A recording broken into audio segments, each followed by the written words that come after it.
So, hi guys! Welcome to my vlog and this is me, Alison, and another day, another parcel. Another parcel na naman tayo. And kung hindi nyo alam, is mahilig ako mag-crochet. So, kung mapapansin nyo, ang ganda and ang cute na itong pattern ko, turno na pantulog ko. Binili ito ng mama ko sa Ever. Siyempre, alam nyo na, mahilig ako sa mga pajama. Pero ito, hindi ito pajama. Short yung binili ni mama. Mag-iipit lang tayo bago natin buksan.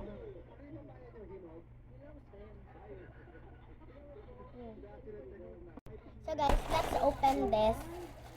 Excited ako ulit mag-crochet. Tagal kong hindi nakapag-crochet. So, let's open this parcel. And I got this scissor. Tingnan ko lang yung tip. Done. And let's open now. I got my pencil case because my scissor is on side of my pencil case. Natanggalin to ko. Take two. So I got my scissor. It came from my pencil case. Pencil. Let's open.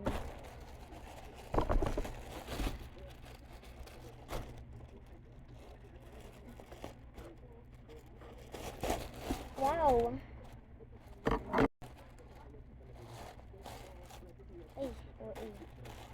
OMG, this is so cool. This is OMG. Hindi pa yung set yung binili sa akin ni mama. Kasi daw, baka daw hindi na daw ako marunong. Excited na ako. So yung mga TikTok ko parang magiging crochet na lang talaga, yung mga vlog na talaga na yung mga be. Hindi! Si Marumi. Ito yung mga color niya. Si mama pumili. Unbox this. Ayan, box. This one. 1, 2, 3, 4. Car. And there's yung hook niya. Walang alam. Hindi ko, nakalimutan ko na guys kung para saan to. Search ko na lang sa TikTok.